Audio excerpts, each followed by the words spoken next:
ka-antrip, good evening po sa ating lahat. Welcome back again to our channel. Kumusta po kayo? Mga ilang araw din po ako hindi nakagawa ng video, hindi naka-upload kasi naging busy po kami. May inisikaso po kami sa city.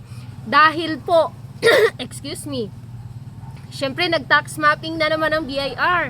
At the same time, nagrehistro kami ng aming pick-up. At the same time, may ipaparehistro kasi na bagong business. So, ayun, wait lang.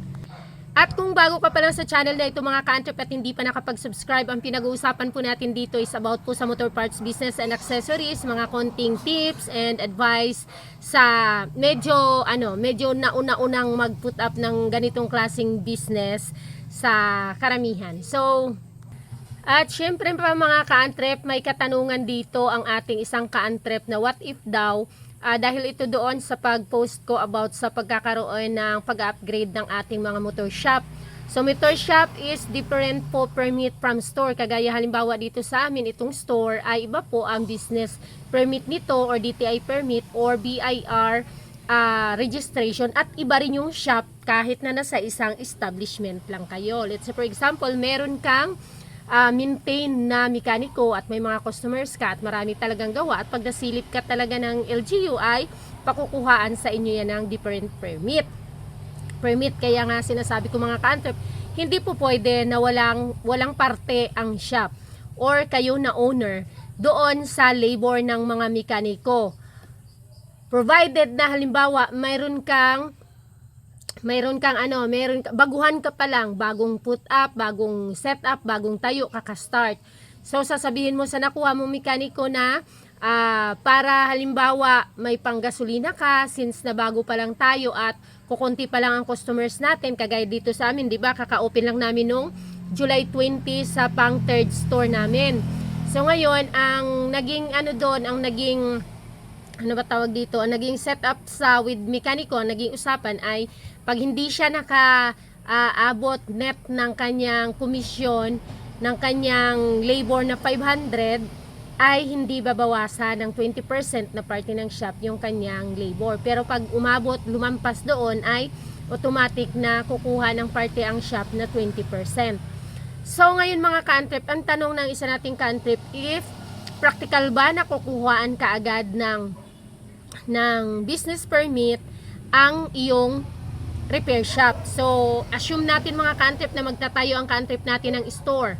So, sa store na yan, kukuha siya ng mekaniko. Since may mekaniko siya, kukunan niya daw kaagad ng business permit yung kanyang repair shop. Okay. Mga ka-antrip, assume natin dito at i-figure out natin dito na baguhan ka pa lang. Let's say for example, kaka-open mo pa lang. So, kapag kaka-open mo pa lang, marami na ba kaagad customer? Kasi po, kapag hindi ko sinasabing huwag niyo pong kuhaan kaagad, pero mas importante po na kuhaan kaagad itong store. Itong store kasi yan yung magiging main business talaga. And then the repair shop, kapag may mga customers na rin naman, okay din po na kuhaan kaagad. Pero alalahanin po natin palagi na ang atin pong mga ang tinatawag nating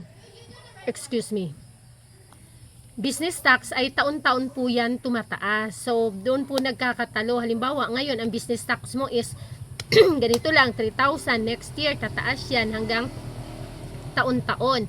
And then, once na kumuha ka ng business permit, once na may DTI permit ka, kailangan mo na yang ipa-rehistro sa BIR. So, ang kagandahan lang ngayon, kasi ang update ng BIR, ang registration ay lifetime na. Hindi mo na siya kailangang i-renew yearly, kagaya ng mga lumipas na taon. At yung atin namang mga resibo ay lifetime na rin. So, dagdag ko na rin mga ka-antrip, before kasi 2024 or nung 2025 lang in-update na lifetime na yung ating resibo. Once pala na may DTI permit ka, once na may business permit na yung iyong shop, repair shop po ha, repair shop, ay papagawa ka na rin ng resibo or ng sales invoice.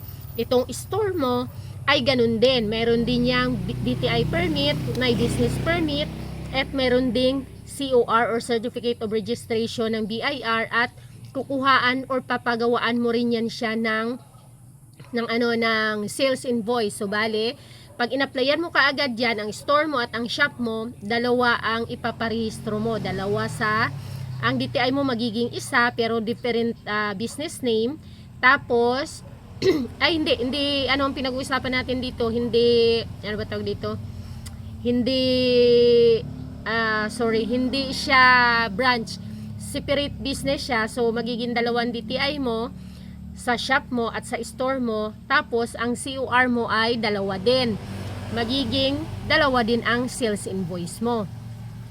So practical siya mga ka-antrep. Para sa akin siguro in span of 1 year, kung hindi ka naman i-inspection or i-required ka agad ng LGU, maybe next year try mong i-operate mga ka-antrep ng 1 year na muna. Actually may naka-allocate naman yan sa atin na months na mag-operate muna, na hindi muna kaagad kumuha ng business permit, just to try ba the business. Kasi maraming mga business, 'di ba, na sad to say at sad to hear talaga na hindi nakakalagpas doon sa 6 months, hindi na kakalagpas ng 1 year, na medyo nag-struggle at pinipiling mag-stop or mag-close na lang. Marami niyan sa atin mga ka-antrep. May mga kakilala ko, may mga nakikita ko na in 2 years ayun na nag-close, wala pa natapos ang 1 year, wala nang laman ang store, so yung shop na lang. So, pwede nyong itry muna mga ka-antrep, i-run mo muna itry. Let's say for example, kahit hindi mo na muna kuhaan, ang importante doon, dapat kumpletuhin mo sa repair shop mo ang iyong mga tools. Tapos, ang store, ang unahin mo talaga ay, yung sa store talaga, ang unahin mo nang kuha ng business permit. Pero, try mo muna mga ka-antrep na i-operate siya na at least 6 months. Para naman kahit papano ay may laman-laman na yung store mo, or kahit papano naman ay may ilang libo ka ng benta kahit papaano na pangbayad mo sa pangrehistro, or just to try your business mga ka-antrep kung mag-click talaga. Kasi mayroon nga na hindi nga na itatawid ng 6 months. So ang kagandahan lang naman mga ka-antrep, kung iparehistro mo yan kaagad, magra-run na yung iyong business permit na yung length of operation. Kasi mga ka-antrep, saan naman natin magagamit yun? Sa loan mga ka-antrep. Saan na ba ako nakapag-loan? Nakapag-loan ako sa small business, sa SBC Corporation, sa DTI.